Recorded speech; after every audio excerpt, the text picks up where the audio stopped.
Welcome to Movement Memos, a Truthout podcast about organizing, solidarity, and the work of making change. I'm your host, writer, and organizer, Kelly Hayes. Today, we are talking about the crisis in Sudan, where thousands have been killed and 12 million people have been displaced by ongoing violence. According to the Director General of the World Health Organization, the people of Sudan are experiencing the largest displacement event in the world today, and starvation is almost everywhere in the country. Many people I've spoken with say they don't understand what's driving these conditions, who's responsible, or what those of us living outside Sudan can do about it. To help us unpack these dynamics, we will be joined today by Sudanese organizers Nisrin Elamin and Yusra Khogali. Nisrin and Yusra will break down some of the historical and political dynamics behind the violence being committed by the Sudanese army and the Rapid Support Forces, which is a paramilitary force formerly operated by the government of Sudan. They will also highlight on-the-ground organizing efforts in Sudan and explain how you can support the solidarity work that's being coordinated in places like Canada and the United States. The pursuit of collective liberation should transcend borders, but that kind of transcendence requires knowledge and understanding. Right now, there are people in Sudan struggling for collective survival and liberation. And that's work we should all know about, and that we should all endeavor to support. By the end of this episode, I hope you'll feel equipped to engage with that work and to spread the word about it. If you appreciate this episode and you would like to support Movement Memos, you can subscribe to Truthout's newsletter or make a donation at truthout.org. You can also support the show by subscribing to the podcast on Apple or Spotify or wherever you get your podcasts, or by leaving a positive review on those platforms. Sharing episodes on social media is also a huge help. As a union shop with the best family and sick leave policies in the industry, we could not do this work without the support of readers and listeners like you. So thanks for believing in us and for all that you do. And with that, I hope you enjoy the show.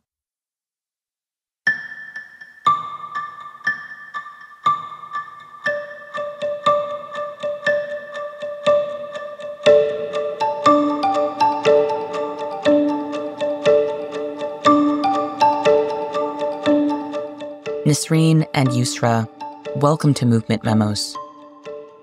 Thank you so much for having us and for covering what's happening in Sudan. We really appreciate it. I'm so grateful for the opportunity to talk with you both about what's happening and to learn more about the important work you're doing. I also want to ask, how are you both doing? I think that's such a complicated question in this time. It feels like a very heavy and a really challenging time to be Sudanese, to be Black in this moment.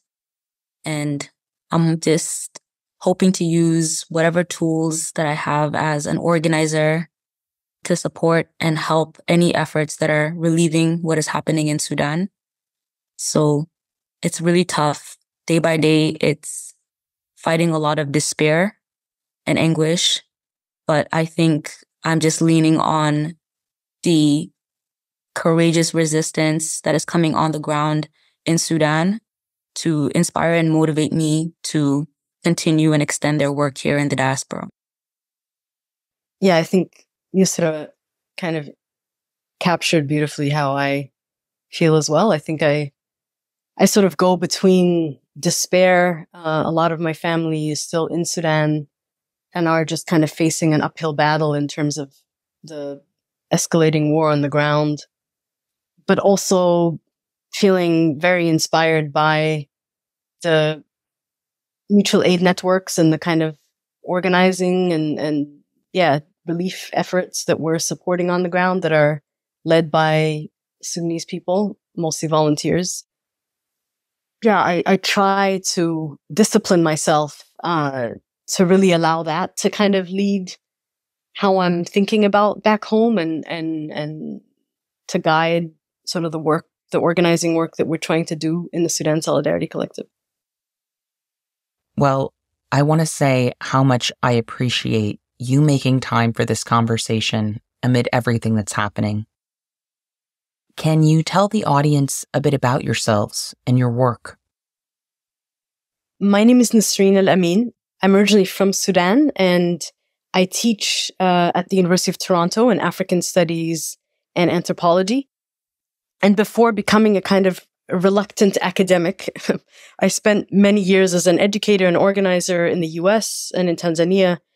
And my research kind of reflects some of that. I research foreign, mostly Gulf Arab, but also domestic land grabs in central Sudan, where part of my family's from, and also the many forms of kind of resistance and local organizing that they've inspired among farmers and agricultural workers and so forth.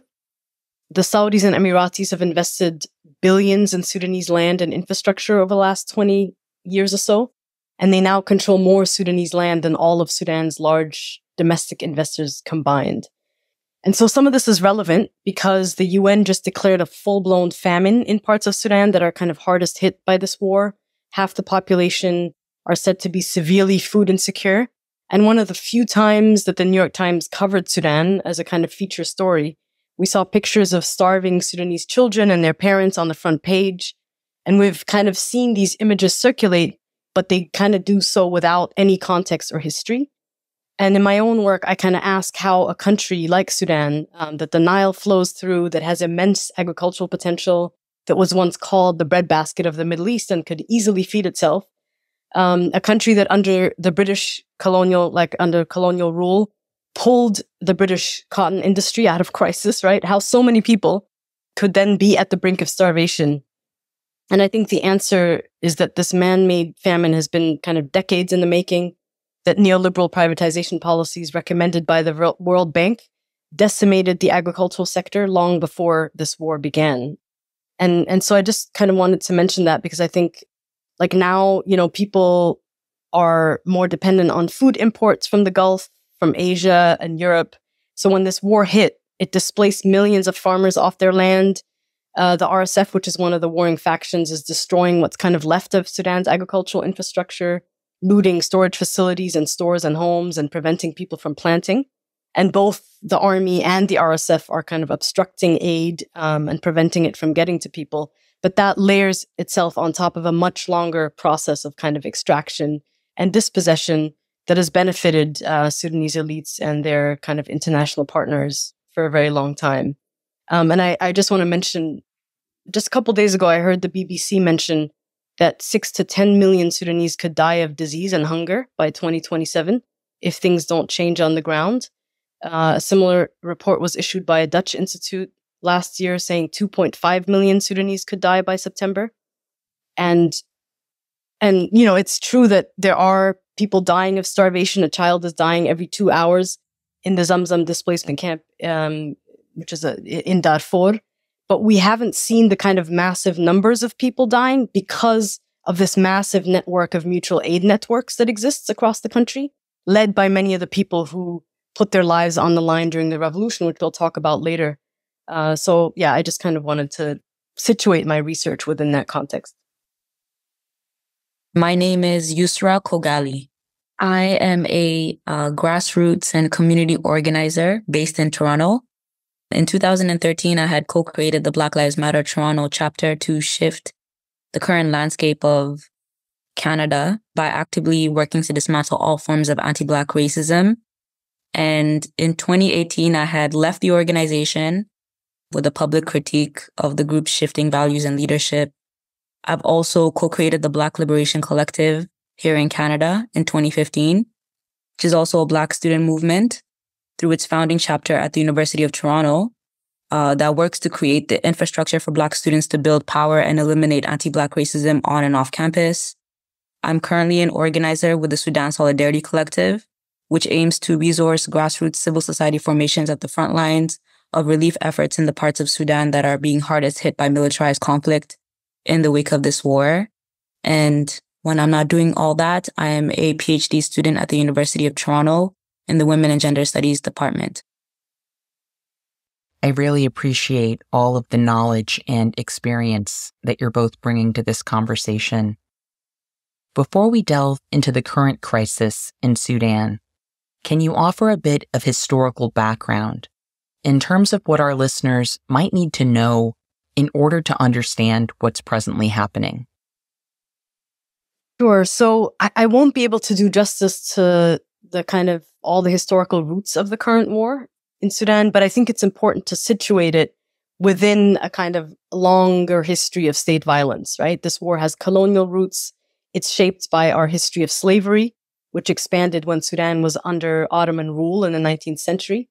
And then in 1956, when Sudan became independent, the British basically handed us an economy dependent on the extraction of cash crops like cotton, and a political system which was kind of reconfigured to serve the interests of a Nubian and Arab-identified elite in Sudan's north and center.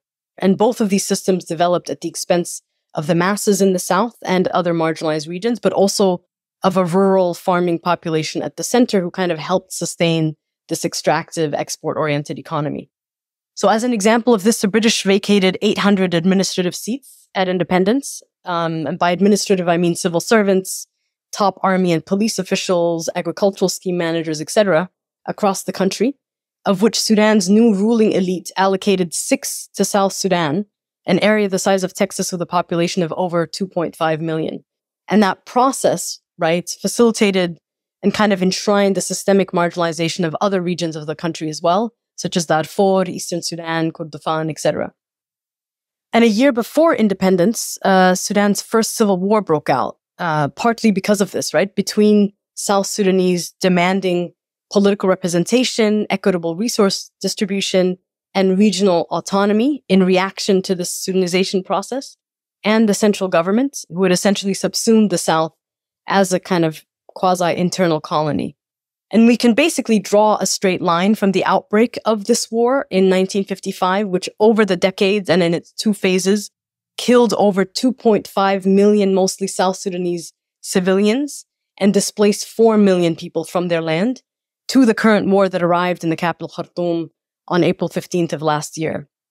In the same way, I would say that we can draw a straight line between the Nakba of 1948 to the kind of genocidal violence the Israeli state is currently unleashing in Gaza.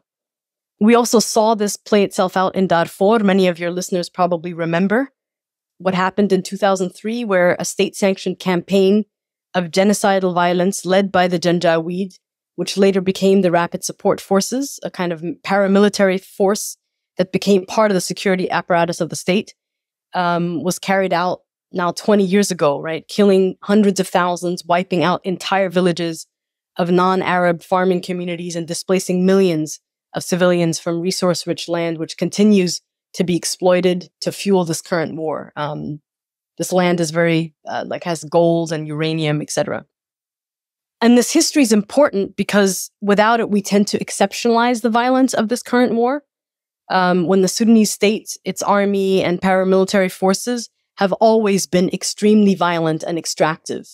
And its violence has always targeted non-Arab communities more than Arab and Nubian communities. And what's unique about this particular war is not the kind of intensity of the violence, but its scale, right? Its geographic scale or reach. It's impacted and displaced and killed people from parts of the country that hadn't experienced this level of violence before, including people in my own family from the north and center who had largely been spared the kind of intensity of the violence that people in Darfur experienced starting in 2003. And I also think it's important to frame and understand this war. This is kind of the second, maybe historical dimension here, as a counter-revolutionary war, right? And to start the kind of shorter history of this war during the December Revolution of 2018 and 2019. And so to kind of briefly recap that, in April of 2019, a powerful popular revolution ousted dictator Omar al-Bashir after 30 years in power, after converging in a massive, almost million-person sit-in in front of the military headquarters in Khartoum. So people had gathered from all across the country to essentially demand, they had revolutionary demands that kind of exceeded regime change. And the first demand was to oust the regime, which it managed to do.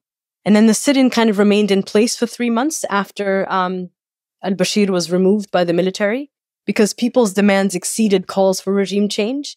And because military elites from within al-Bashir's inner circle, the same people that are now fighting for kind of political and economic control of the country, had reclaimed power, right? Calling themselves the Transitional Military Council. And it's during this period that the counter-revolution began. The sit-in was brutally broken up through a massacre perpetrated by the same military elites. They killed over 120 people, including someone I personally know. The transitional government was formed kind of in the aftermath of this massacre. And it was kind of a power-sharing agreement between the military council and hand-picked civilian elites, many from the diaspora who kind of turned outward during this transition, who attempted to open Sudan up after decades of isolation due to Clinton-era sanctions that started in 1997, to international donor funding. And they largely ignored the revolutionary demands that were coming from the folks on the streets and the neighborhoods across the country. The people who are kind of the backbone of the revolution, consisting of neighborhood resistance committees, of which there are close to 8,000 across the country. And I think Yusra is going to be talking more about them later. But they're essentially these neighborhood consensus-based collectives that have been organizing around a number of issues for years. But there's, the backbone also of the revolution consists also of independent farmer and labor unions, many of which I study in my research, professional associations, feminist organizations, youth and student formations, the kind of grassroots organizing groups that have largely resisted NGOization and kind of formal opposition party politics. And I'd say an example of this kind of the counter-revolutionary moves that were made by civilian elites was them signing the Abrams Accord during the transition, which is a normalization with Israel agreement, which was signed by Sudan in exchange for being dropped from the US list of state sponsors of terrorism, and the promise of over $1 billion in annual financing from the World Bank amidst kind of massive opposition from the streets, right? Essentially giving in to pressure from the US instead of heeding the kind of demands of the revolutionaries on the streets. And then in October of 2021, the army and the RSF staged a military coup, derailing the transition to civilian rule. And that's when we saw the UN facilitate peace talks led by the US, Saudi Arabia, the UAE, and the UK, who kind of legitimized and propped up the coup leaders, Burhan, who's the head of the army, and Hemeti, who's the head of the RSF, and they're now kind of fighting, they're kind of the two heads of the factions fighting this war. And these are both people who are responsible for war crimes that span decades. And these talks framed them as potential reformists, right? That could lead us back onto the transition towards civilian rule, rather than listening to the resistance committees who are calling for no negotiations, no legitimacy, and no partnership with the military. And this lack of accountability and kind of Euro-American and Gulf diplomacy as a tool of empire, prioritizing stability over revolutionary demands, right, in part to protect their own interests, their own kind of economic and political interests, is partly what paved the way, I think, for this war. So all this to say that this war is not a civil war. It's a counter-revolutionary war against civilians. It's a war of military elites, right? The folks who grabbed power in a coup in 2021 against the entire civilian population of Sudan of 48 million. And I think that framing is important, right? So I'll just stop right there. I think hopefully I've given your listeners a bit of historical context to kind of understand, some of the roots of this war. Thank you so much for that history. Can you talk about what happened in April of 2023? Nisrin, I know you were in Sudan at that time. Can you talk about what you saw and experienced and what's gone on since then? Sure. I always hesitate to talk about my own personal story because I don't want to kind of exceptionalize my experience as a quite privileged, I'm a newly naturalized US citizen, and I was able to get out fairly early, like within the first weeks or months of the war. But I was basically visiting my family in Sudan during Ramadan. I had brought my daughter, who's 3 at the time to meet her Sudanese family. And we woke up on April 15th to the sound of gunshots and missiles and the city up in flames. We're sort of in the epicenter of the fighting because we lived quite close to the RSF's headquarters, which is one of the warring factions. And I think one of the things that I noticed immediately, that besides the kind of fighting that we were surrounded by, the local stores had immediately run out of food. And so there were these very short ceasefires that usually happened around Maghrib when people were kind of breaking their fasts, if you will.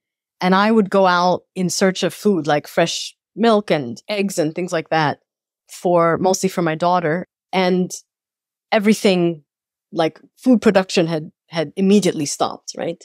Partly because like the fuel stations had shut down and people weren't getting any supplies. And, we were, of course, as I mentioned, immensely privileged to be able to get out, even in comparison to most of my family who remain in Sudan, in part because of my U.S. passport and because of my daughters. And we had registered with the U.S. Embassy, who promised to evacuate all of us. And I remember saying to my almost 90-year-old dad at the time, let's not count on the Americans to get us out. My parents are both not U.S. citizens. They're green card holders, which in cases like this actually disqualifies you from the kinds of U.S. embassy services, if you will, that would get us out. And they actually did. It ended up, we were right? They sent us an email at 8 a.m. a few weeks into the war and were like, meet us at this particular airport in 2 hours. And even in times of, when there wasn't a war, that airport was about 3 hours away and there was no fuel. So there was no way for us to get out and to get there that quickly. And I should also mention that the route to Egypt, which is one of the routes that most people who were in Khartoum were taking at the time, was too expensive for us. It was about $1,000 a person. And so we kind of risked it and took different forms of public transport through the city. And on the way, kind of asked people for help and guidance and ended up in Port Sudan. And I should mention that it's really through mutual aid networks that we were able to kind of safely get out of the city. And we ended up in Port Sudan, where the Saudi embassy had set up shop in this kind of outdoor port area. And there were hundreds, if not thousands of people kind of pleading like for the Saudis to evacuate them. They had a ship that carried about 2,000 people and were basically getting everybody with a foreign passport out, including Yemenis who had fled the Saudi coalition's war on Yemen. And that didn't include my parents at the time. And so I begged for what felt like 12 hours for them to allow my parents to evacuate with us. And eventually I was successful. And on that ship were hundreds of NGO workers with major kind of international aid agencies that were never let back in. And so essentially what we saw was the international aid community evacuating with us, which is partly why very few of them are now operating on the ground. And one of the things I kept thinking was, this was a few weeks into the war already.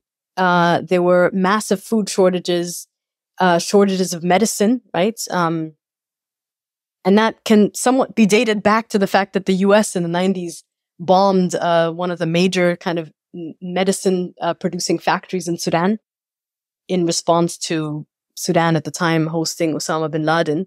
And so part of what I kept asking myself is, why had this massive ship not arrived with supplies and medicine and food and shelter materials, right?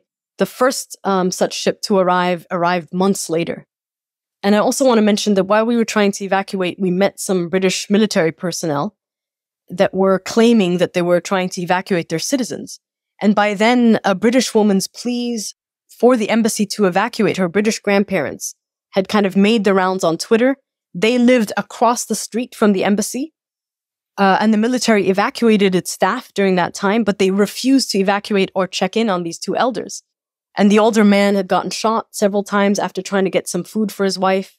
And then days later, after the UK embassy had evacuated all of its staff, his wife actually died of starvation and had to, and that was partly because they were not white, but they were hyphenated Sudanese British. And the same British embassy confiscated all the passports of Sudanese nationals that had been, applied for visas, took them to Nairobi and then announced on social media that people could come pick up their passports in Kenya. Never mind that Kenya doesn't border Sudan, that you cannot flee a country without a passport, right? The US and French embassy simply shredded people's passports, including those of their Sudanese staff members. And so I mention all this to say that we really saw the kind of violence of borders at play in those days. Sudan borders 7 countries and all of them tightened their borders, right, since this war began. Most Sudanese trying to get into Egypt right now are having to choose the smuggling route and paying thousands of dollars. And meanwhile, the Egyptian government is denying people the right to seek asylum at the border.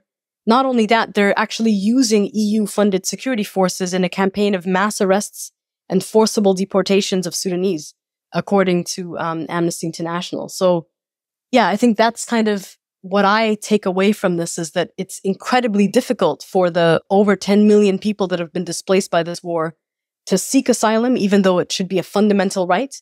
And we really see the kind of deadliness of borders in this moment, right?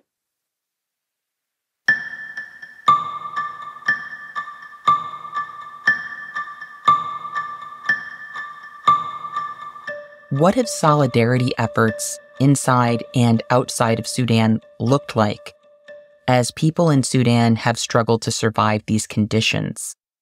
Can you talk about the resistance committees that are organizing for collective survival and the people outside of Sudan who are supporting those efforts? The resistance committees are grassroots civil society actors that are composed of neighborhood white organizing collectives that are being led by youth, women, and working class people who have been resisting military rule in Sudan for decades.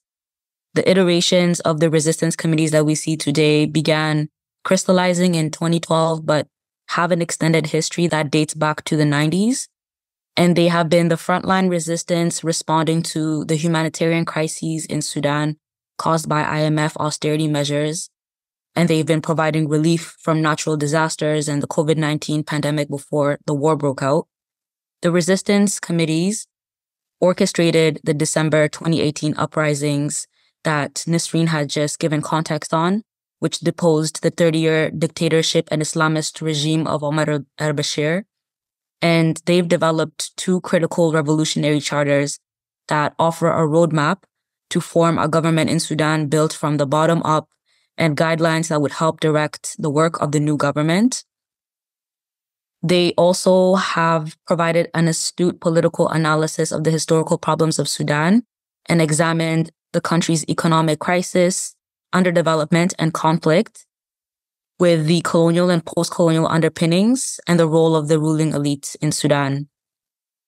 The resistance committees, they demonstrate an example of a principled, popular democracy and what that can look like. There are currently 8,000 resistance committees in Sudan, and they're all operating under a horizontal and decentralized leadership, amplifying their respective neighborhood demands. Their revolutionary labor has continued today, taking the shape of emergency response rooms, which are modeled, led, and composed of members of the resistance committees. These emergency response rooms are taking on the intense challenges and spearheading the humanitarian relief through mutual aid networks on the ground as this war rages on, filling the void of an absent international aid community and a civilian state. They are organizing with deep and nuanced knowledge of the local geographic, political, and social landscape of Sudan, and have extensive social networks capable of mobilizing capacities and resources to respond to the needs in their neighborhoods, and also adjusting to its shifting character based on people who are evacuating or increasing in numbers due to being internally displaced. To give a sense of the scale of their work, for example, there are currently 69 emergency response rooms in Khartoum only.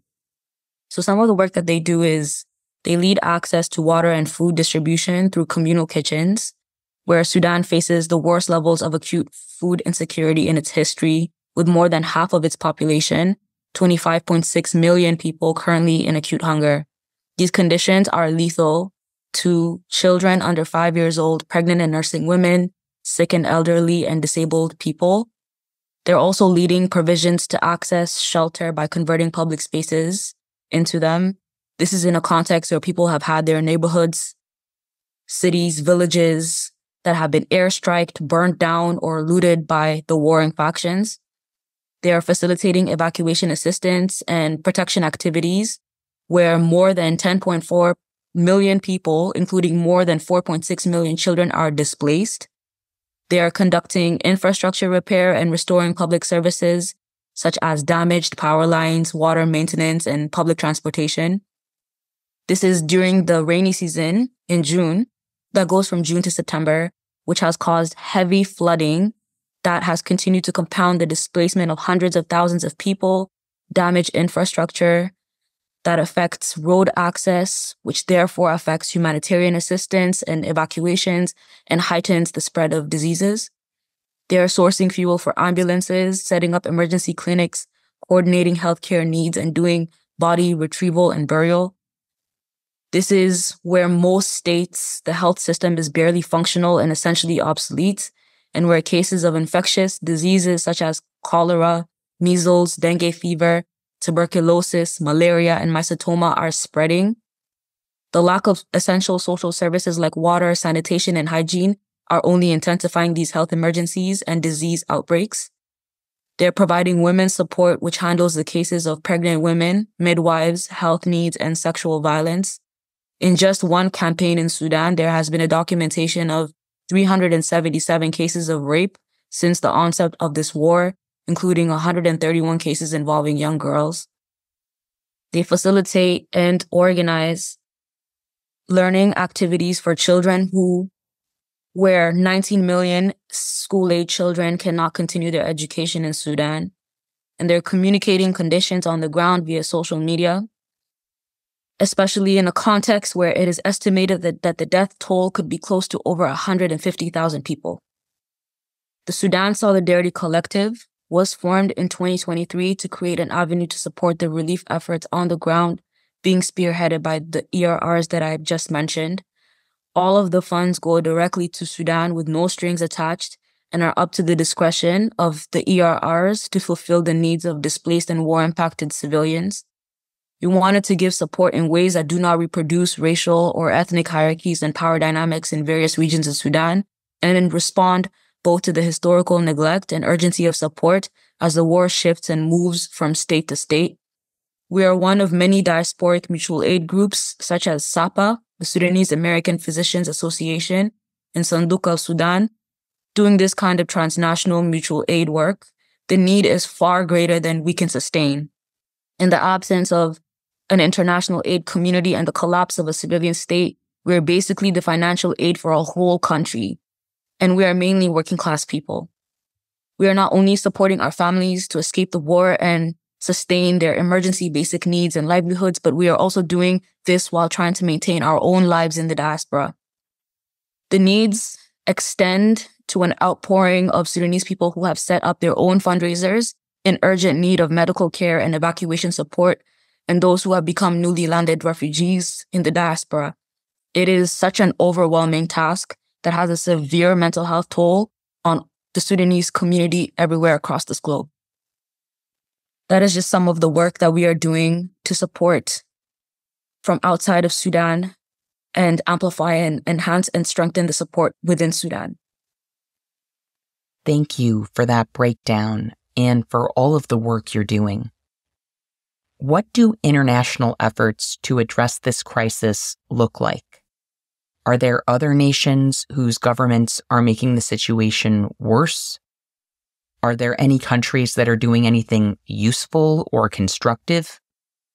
If not, what would a helpful international response look like? Yes, thank you for that question. So I think I'm going to start off with sort of talking a little bit about the external actors in this war and the kind of harmful role that they've been playing.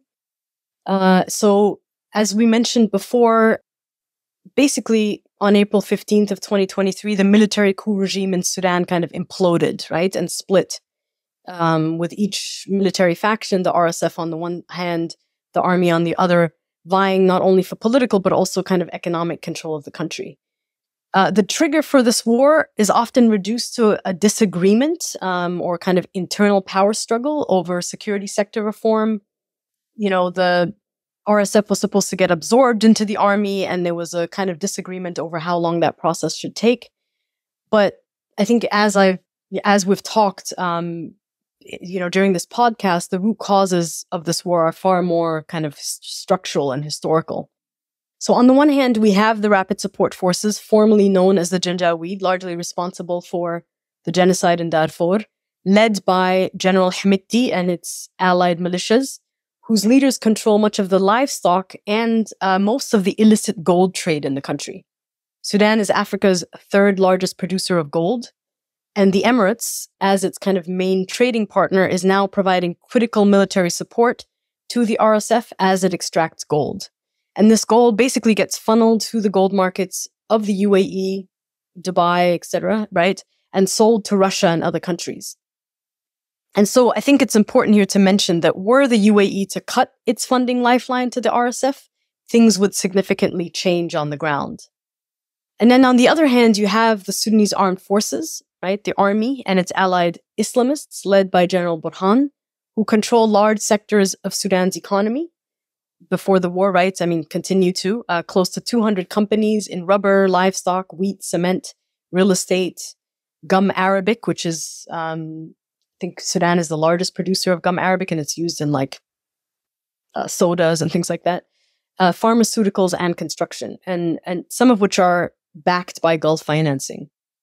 And I would say one of its biggest allies is Egypt. It provides critical support to the army, partly because of the relationship between Sisi and al-Burhan, and also in an effort to kind of protect its interests with regard to the Nile River Basin and the Grand Ethiopian Renaissance Dam, which there's kind of disputes over the level at which it should be filled and how that might impact Egypt's access to water, right, in its kind of agricultural regions. And evidence is also suggesting now that the Ukraine, Iran, and Saudi Arabia have started supporting the army, presumably in an attempt to kind of challenge the power and wealth the UAE and Russia are accumulating through this war. Human Rights Watch recently did an analysis of about 49 photos and videos culled from mostly social media, and they determined that the armed drones, drone jammers, the anti-tank guided missiles, the truck-mounted multi-barrel rocket launchers and mortar munitions used by both the army and the RSF since April of last year are produced by companies registered in China, Iran, Russia, Serbia, and the UAE.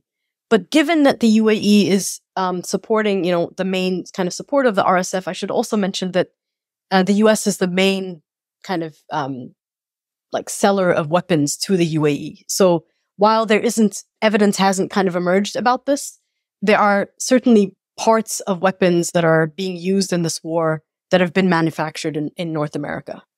So, yeah. In 2013, the Janjaweed were turned into the RSF by al-Bashir as part of a coup-proofing strategy against the army. They were also legitimized by something called the Khartoum Process in 2014, a process through which the European Union is attempting to externalize its border to the region between Sudan and Libya. At the time, the European Union gave the al-Bashir regime 200 million, who then used the RSF to militarize the border and to kind of basically start deporting and kind of stemming the migration of East Africans into Europe. The RSF and the army have both sent troops to fight in Yemen on the Saudi coalition's behalf, and that kind of expanded their transnational networks of support. In 2022, so a year before this war started, the Emiratis signed a $6 billion port deal along the Red Sea. This is partly why many countries are interested in Sudan, is its kind of strategic location along the Red Sea. We have a very long coast. And this deal was upended by the war, but it represents, I think, the UAE's attempt to kind of undermine Sudan's national port and to benefit from Sudan's strategic location along the Red Sea. It's also tried to and has successfully bought up other kind of ports across the Horn of Africa, I think in an attempt again to sort of control networks of distribution and transport circuits of kind of production as well. So that's, I think very briefly some of the sort of parts of the political economy of this war. I should say that because of Euro-American sanctions against Sudan, European and North American countries are like not as clearly active, but there are other ways in which these countries have had a negative impact, as I've mentioned before, through international diplomacy. But also, there's a Canadian-based company led by an ex-Israeli military or intelligence officer called Dickens and Manson, based in Montreal, that represented the RSF right after they perpetrated the massacre of the Sudan that I mentioned earlier. And they are actually the ones that helped the RSF kind of strengthen its relationship to the UAE, to elites in the Emirates and Russia. And so, and they've since stopped representing them, but there's evidence to suggest that they're, still benefiting from that relationship in other ways. There's also mining companies registered here in North America that have played a negative role during the civil war that I mentioned earlier with South Sudan at the height of the civil war in the late 90s and kind of preceding the genocide in Darfur. Some of these mining and oil companies that are now actually in court being charged for war crimes essentially gave the Sudanese state money to clear its oil fields, right? Escalating the war against civilians.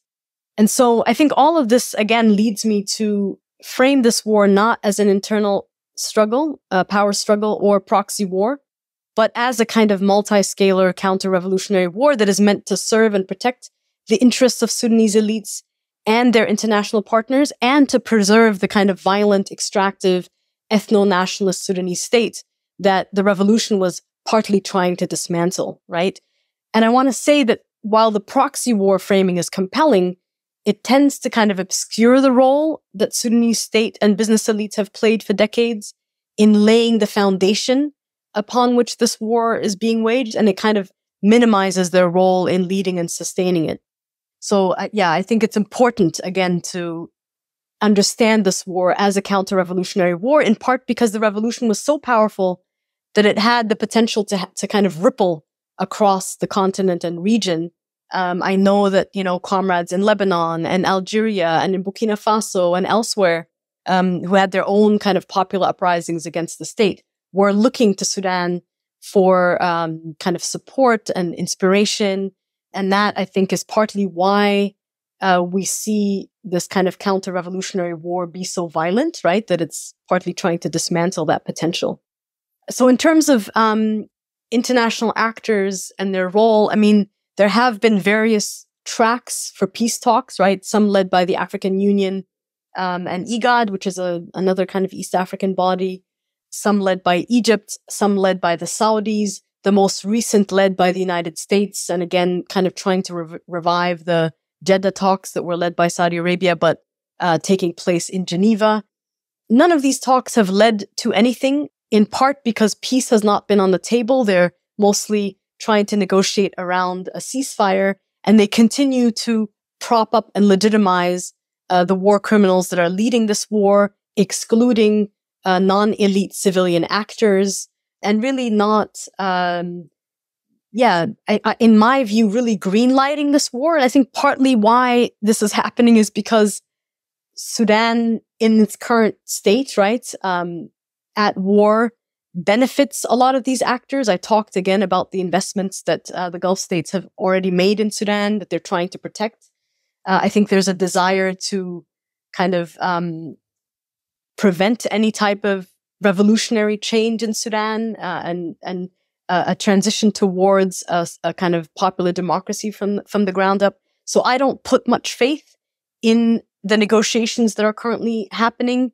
I think what needs to happen is we need to be listening to the resistance committees and the revolutionary charters that they laid out in terms of what the future holds. It's quite bleak, obviously, but the first thing that needs to happen is the external actors that are fueling this war need to be held to account. They need to stop fueling this war. And so my general sort of political stance is for the rest of the world to take a more hands-off approach from Sudan, even though they're partly what got us in this mess. But after a ceasefire is achieved, I would like to see all of these external actors just, basically leave us alone, and allow civilians on the ground who have been at the forefront of the revolution to kind of take the lead. Nisrin, you co-authored a piece called In Sudan, the People's Revolution versus the Elite's Counter-Revolution. Can you talk about some of the reporting you did for that piece, the challenges involved, and what insights people on the ground in Sudan have shared with you? Sure, yes. In that piece is published in Hammer and Hope. The part 2 is coming out in October. And basically what motivated me, Sarah Abbas and Rabab al-Naim at the time was to really capture some non-elite voices of organizers who have been organizing now for decades, right, against the Sudanese state, who are either still in Sudan or in exile, or displaced in neighboring countries. And so we picked 4 people, some of whom have been involved in resistance committees. There's a South Sudanese organizer who's now very active in leading mutual aid efforts across the border with South Sudan in a refugee camp. There is my good friend Abdul Rauf Umar, who's a farm union organizer, who actually was on his way out of the Jazeera because the RSF had just kind of taken over and was, essentially preventing people from farming, killing people who were attempting to go and farm, and it was getting very dangerous and unsustainable. So while he was on his way out, he first went to Asmara in Eritrea and then flew to Uganda with his family. He was sending me voice notes, and this is all within the context of an internet blackout. And, for the most part, for all of us living in a diaspora, it's been very difficult to keep in touch with our families because of it. The phone lines are also not working. And so, he was sending us voice notes, like scattered over sort of several weeks, essentially laying out what he thinks has led up to this war, some of which I have already laid out, especially in relation to the way this famine has been decades in the making. And I think all of this context is important because it allows us to understand the state as a counter-revolutionary force and the external actors involved in this war as participating in the counter-revolution as well. So I'm going to stop there just so we can get to the other questions. But for us, it was particularly important because there have been very few non-elite voices in shaping the kind of narrative around what's happening in Sudan in the international media space, right? I mean, in general, there's been very, very little coverage, given that this is one of the worst humanitarian crises in the world and the largest displacement crisis in the world. We've seen very little coverage. And again, it has to do with anti-Blackness. It has to do with the fact that there are lots of interests in maintaining instability in Sudan, right? And we wanted to kind of elevate voices that have been directly impacted by this counter-revolutionary violence for a very long time. Despite the horrors unfolding in Sudan, we have not seen a mass movement of support in the United States in defense of the communities that are struggling and under siege. Do you think the public's lack of understanding around the political dynamics in Sudan is a factor in that lack of mass solidarity? If so, what do people need to understand on a narrative level about this crisis? I think on one end, on the ground, there are severe security risks that are preventing the documentation of these atrocities being committed in this war. Sudanese people are being targeted across racial, ethnic, and gendered lines and accused of being a part of each of the warring factions. And they also experience torture, arrest, sexual violence, and death for documenting what is going on. Those who are part of resistance committees or emergency response rooms are experiencing these heightened risks. And there's also an attack on the infrastructure for internet connectivity. There are multiple blackouts that are happening. And there's also looting and confiscation of phones and devices from people. But still, there is documentation that is finding its way on social media websites and, ironically, by the militia, also evidencing their war crimes themselves. In addition, when mainstream media does pick up what's happening in Sudan, they're reducing it to a single story about Africa, such as famine and starvation, or they're simplifying the conflict by focusing on individual resistance, as opposed to understanding how this revolution in Sudan is a collective effort. And they're missing the very crucial story, which is that the Sudanese revolution is what has also led to the counter-revolutionary response in the form of this war. On the other end, I think that there is a lot of anti-Black African racism and Islamophobia dictating whose lives are worthy of advocacy and mass consciousness in the West. There are also harmful stereotypes that are being made about people in the global South, particularly in Africa, as always being in conflict, and that this war is a civil war between a nation who needs to sort themselves out. There's an argument as well that the political history and the dynamics of this war are too complicated to understand, contributing to a very disturbing apathy when there are many forms of political education, including this conversation and so many others, that are breaking it down in accessible ways. I also want to mention that when the Black Lives Matter movement was active in the last years, Sudanese people were also on the front lines and co-creators of chapters all over North America. So a lot of the political analysis that came out of this movement was to transgress border regimes and advocate for Black lives in the global South too. But this is being evidenced as just theory.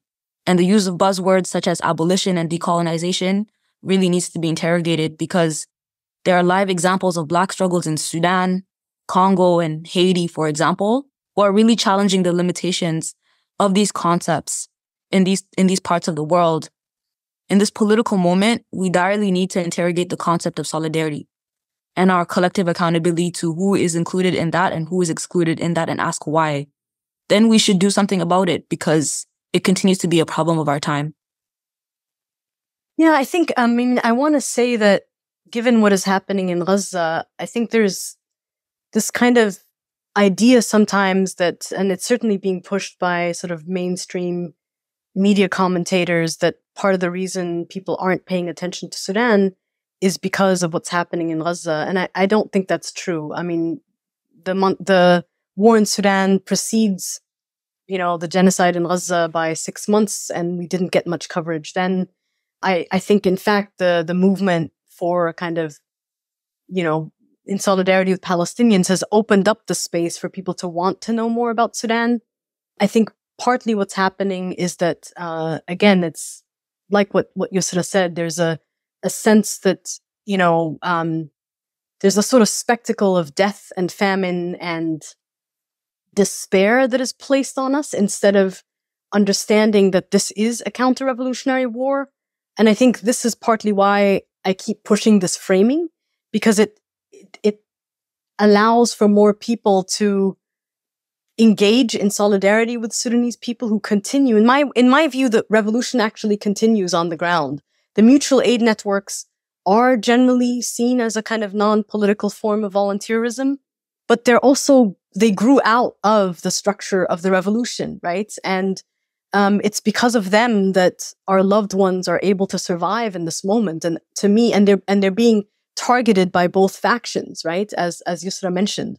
And I think, to me, these are the people that we need to be supporting.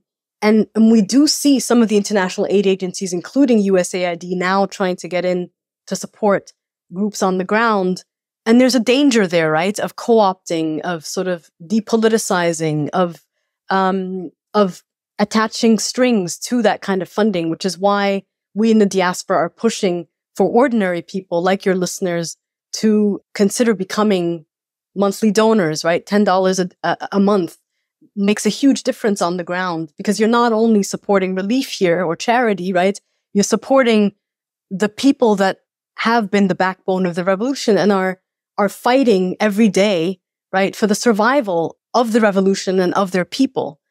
So I think that's, an important aspect of this, that we also as a diaspora, I think, have in the past played, can have sometimes taken up too much space in shaping what US foreign policy or other kinds of interventions should look like vis-a-vis Sudan, without taking guidance from people on the ground. And that's also partly what the collective is trying to do now, is to really make sure that anything we engage in terms of, a solidarity campaign is to take guidance from people who are closer to what is happening on the ground. And so for me personally, one of the big ways in which people can stand in solidarity with Sudan is to pressure their countries to open up, to create refugee visas for Sudanese citizens, right? Given that 1 out of 8 displaced people in the world is Sudanese, it's mind-boggling to me that we have not seen a single country issue a refugee program or visa, a free expedited program for Sudanese refugees, including the US and Canada has not done any of that. So I think that's one of the places that we can really push. And another is to sort of think about who are the external actors in this war, and how can we pressure, how can we raise awareness about the sort of harmful, negative ways that these corporate and state elites are fueling this war. I know you have already mentioned some ways that people who are moved by what they're hearing today can show support or get involved. Are there any other calls to action that you would like to share with the audience today? I think Nisrin covered them so well. And if I was just to add to one more, is that there's a dire need to amplify the awareness campaigns of what's happening in Sudan. And I think that people can be in conversation with Sudanese people to collectively organize an interdisciplinary political education that also has critical media literacy skills and works to challenge the propaganda that is coming out of the warring factions in Sudan and the international government's interventions in Sudan. And it doesn't matter where you are, whether you're a social science student, humanities, you work in STEM, and you have different intersections in your professional and artistic lives, there's a way to critically take up what's happening in Sudan and mobilize a community of like-minded people, and also bring people to your spaces to also pull out different ways of siphoning knowledges from different knowledge systems and fields towards resolving this catastrophe that we are in. And I think sharing a multi-pronged strategic alliance in terms of strategies of surviving militarized conflict, natural and climate disasters, and widespread diseases that are coming out of this war can also help our organizing strategies to become more stronger, as well as drawing the links between how neocolonialism, racial capitalism, the military-industrial complex, extractivist forces and economies, and the NGOization of resistance is being facilitated across different geographies. We can make those connections and those links together to create and sustain and also activate an anti-imperialist, anti-war movement in the world today. I just wanted to add, Kelly, a couple of maybe resources for people to who are interested in learning more about what is happening in Sudan. There is a really great magazine that is coming out of, I think it's based in Kampala, called Atar, or ATAR magazine. It has issues in both Arabic and English. You can follow Sudan Tribune and Radio Dabanga online. There is someone named Sarah Al-Hassan who goes by BS on Blast on Instagram and Twitter, who is giving almost hourly, certainly daily updates on what is happening from a kind of anti-racist, I would say anti-capitalist perspective. And so those are some of the resources that I think, people can use to educate themselves more.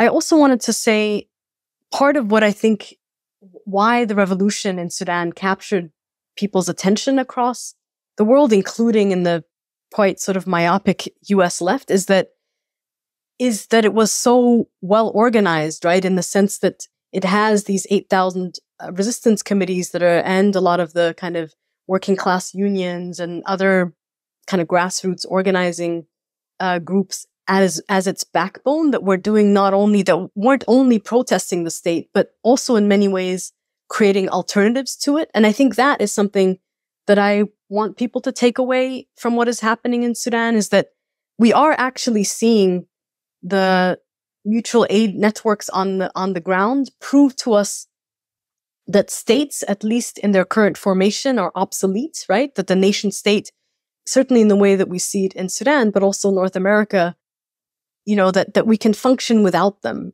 And I want to, quote William C. Anderson, who says, simply detaching ourselves from the state is not enough. We're charged with growing our own survival programs, institutions, and survival economies as a means of building a revolutionary movement that can effectively challenge the state. We'll have to be able to present masses of people with revolutionary options that can actually meet day-to-day needs like food, housing, and healthcare.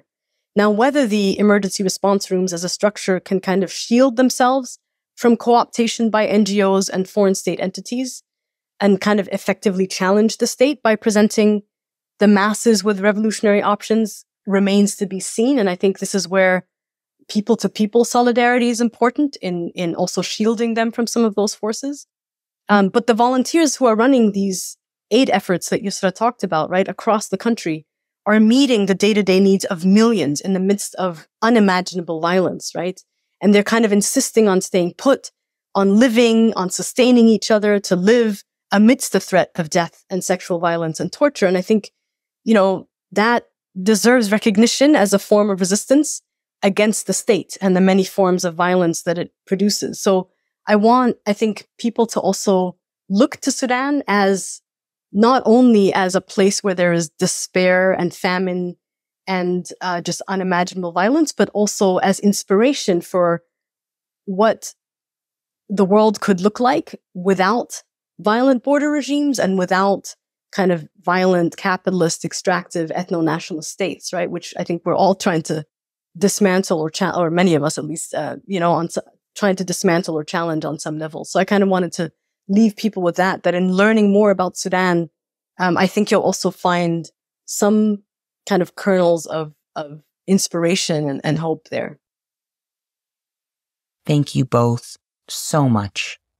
I am really, really grateful for your work and for the opportunity to learn from you today, as I'm sure our listeners are as well.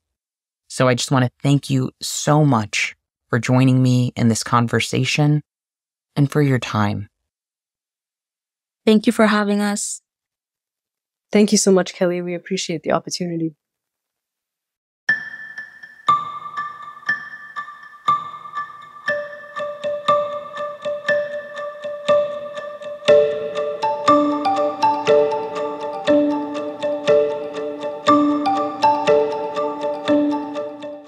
I am so grateful for the knowledge and opportunities to show support and solidarity that Nisrin and Yusra shared with us today. If you would like to host some conversations in your networks or in your communities around this crisis, or if you would like to support the solidarity efforts you heard about today, you can find links to educational resources and opportunities to donate in the show notes of this episode. I realize that this is an overwhelming time for many people, but I firmly believe that broadening our internationalist politics sharpens our analysis and makes us stronger. We can be thoughtful about how we expend our energy and our resources, and resist the invisibilization of people whom the status quo would deem forgettable. That kind of resistance is fundamental to our collective survival and to any hope of collective liberation. When we demand collective liberation, let's make it clear that we mean everyone, regardless of borders. And when we say Black Lives Matter, let's make it clear that this includes the lives of Black people in Sudan. I want to thank our listeners for joining us today, and remember, our best defense against cynicism is to do good, and to remember that the good we do matters. Until next time, I'll see you in the streets.